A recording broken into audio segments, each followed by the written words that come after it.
गीता ज्ञान प्रभा ज्ञानेश्वरी गीता का पद्यानुवाद। रचनाकार डॉक्टर रमेश कुमार बुदौलिया। प्रकाशक माँ सावित्री प्रकाशन, नेहरू वार्ड, नरसिंहपुर। अध्याय 5 कर्म संन्यास योग।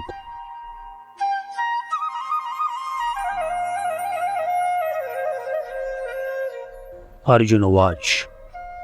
हे कृष्ण, आपने सांख्य और कर्म योग को समझाया, दोनों की बहुत प्रशंसा की, दोनों का पालन बतलाया। संन्यास कर्म का श्रेष्ठ रहा, फिर कर्म करो यह क्यों कहते? मुझको क्या करना उचित रहा, कहिए भगवान निश्चय करके। हे कृष्ण, आपकी बातों से मन में मेरे दुविधा जागी। क्यों करना कर्म उसे होता, जब मुक्ति प्राप्त करता त्यागी। दोनों में उत्तम कौन मार्ग, जो श्रेयस्कर उसको कहिए। मतिमंद रहा मैं हे भगवान, मेरे मन की दुविधा हरिए। सुनकर अर्जुन की ये बातें आनंदित होते यदुनंदन। अपने क्या सबके लिए प्रश्न यह पूछ रहा मुझसे अर्जुन। भगवान वाच। बोले श्री कृष्ण, सुनो अर्जुन, कल्याण परक हैं ये दोनों।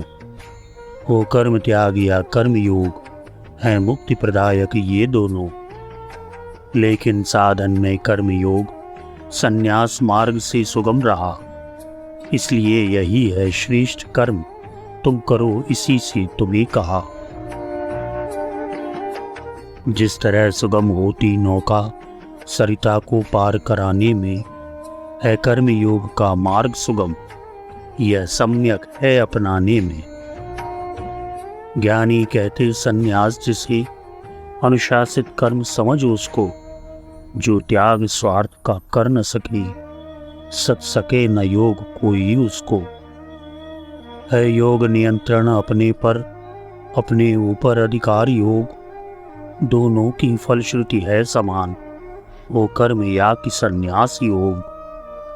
हे पार्थ, रहे संन्यास कर्म या हो निस्वार्थ कर्म करना, आत्मा की मुक्ति हेतु होती रे इन दोनों की आचरणा। लेकिन निस्वार्थ कर्म करना है कर्म त्याग से अधिक सुगम, इसलिए श्रेष्ठ है कर्म योग। इस सांख्य योग से सुन अर्जुन। रखना होता है सजग ज्ञान, ज्ञानी को अपने चिंतन पर। लेकिन योगी निश्चय पूर्वक करता है अपने कर्म निडर। ये मूल भाव में दोनों ही हैं एक, भिन्नता है विधि की। है शुद्ध विचारों की कोई, है कोई निष्ठा कर्मों की। करता जो कर्म कर्मयोगी वह रहा नित्य सन्यासी ही। वह नहीं किसी से द्वेष करे, वह करे न कुछ आकांक्षा ही। वह राग द्वेष से मुक्त रहे, ईश्वर को करे कर्म अर्पण। योगी वह सन्यासी ही है, उसको न कर्म बनते बंधन। फल इन योगों के पृथक रहे, यह कथन रहा अज्ञानी का। जो पंडित जन न समर्थन उनका, ऐसी बातों को मिलता। वो सांख्य योग या कर्म योग हो जिसका भी सम्यक पालन, दोनों का फल परमात्मा को पाता, वह जो करता धारण। मिलता है परम धाम उनको, जो सांख्य योग को अपनाते। जो कर्म योग को अपनाते, वे भी हैं परम धाम पाते। जो पुरुष देखता है समान फल मिलता दोनों योगों से, वह सही देखता है, समझो हट गए द्वेष उसके दृग से। मन बुद्धि दे के कर्मों में कर्तापन का जो त्याग करे, हे अर्जुन वह संन्यास रहा, जो कर्म योग बिन नहीं सदे। मुनिजन धारण कर कर्म योग, भगवत स्वरूप का मनन करे। पर ब्रह्म पूर्ण परमात्मा को वे अल्पावधि में प्राप्त करे। जिसका मन है अपने वश में, वश में जिसकी इंद्रियां रही, जिसका अंतस विशुद्ध रहता, जिसमें छवि आत्मा की उभरी, जो प्राणी मात्र में आत्मरूप परमात्मा के कर्ता दर्शन वह कर के कर्म अलिप्त रहा, वह मुक्त कर्मयोगी अर्जुन। तत्वज्ञ सांख्य योगी जिसने अपने को प्रभु से एक किया, उसने बहुविधि सब कर्म किए पर कर्म न उसने एक किया। वह देख रहा, वह सुनता है, वह छूता सूंघ रहा, फिर भी उसने न सुना देखा कुछ भी, कुछ छुआ न सूंघा ये कुछ भी। वह गमन करे पर चले नहीं, सोता है किंतु नहीं सोता, लेकर भी सांस नहीं लेता, बतियाता बात नहीं करता। वह त्यागे किंतु नहीं त्यागे, वह ग्रहण करे पर नहीं करे, आंखें मूंदे खोले लेकिन कोई उन्मीलन नहीं करे। वह समझ रहा होता है ऐसा हो रहा इंद्रियों के कारण, मैं नहीं कर्म का करता हूँ, वह करे धारणा यह धारण। जो विषय इंद्रियों से उनका कर रही इंद्रियां ये वर्तन, मैं आत्मरूप हूँ जहाँ नहीं होता है कोई परिवर्तन। करता है जो भी कर्म उन्हीं परमात्मा को अर्पित करता है जो भी कर्म नहीं उनमें आसक्ति तनिक रखता। वह पुरुष कमल के पात सदृश जल में रह जल से दूर रहे, लगते न कर्म के पाप उसे, वह उनसे सदा लिप्त रहे।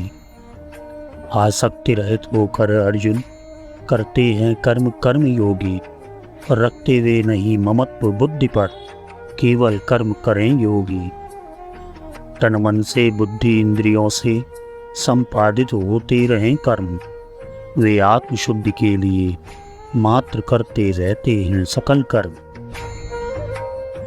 कर्मों के फल का त्याग किए पाता है परम शांति योगी, वह शांति प्राप्त प्रभु होने पर पाता है जिसे कर्म योगी। लेकिन सकाम पुरुषों को जो फल में आसक्ति रखा करती, वह शांति नहीं मिलने पाती, उल्टी वे बंधन में बंधते। नौ द्वारों का पुरमानव तन रहता है जिसमें जीवात्मा, सब कर्मों को त्यजकर मन से बन जाता है वह मुक्त आत्मा। वश में वह अंतःकरण किए न करे न कर्म वह करवाए, आनंद रूप परमात्मा का सुख उसका अंतस छलकाए। कर्मों में कर्तापन मनुष्य का रही न ईश्वर की रचना, अज्ञानी अहंकार के वश करता बनता करता रचना। कर्मों को भी रचता न ईश, वह रचे न कर्मों के फल को, अज्ञानी का आसक्ति भाव रे कर्मों से जोड़े उसको। ईश्वर जो रहा करता वह माया उपाधि से जगत रचे, विस्तार करे वह त्रिभुवन का, पर लिप्त कर्म में नहीं रही। कोई न कर्म उसको छूता, टूटे न योग निद्रा उसकी, करता न रहा वह पर फिर भी यह सृष्टि स्वयं चलती रहती।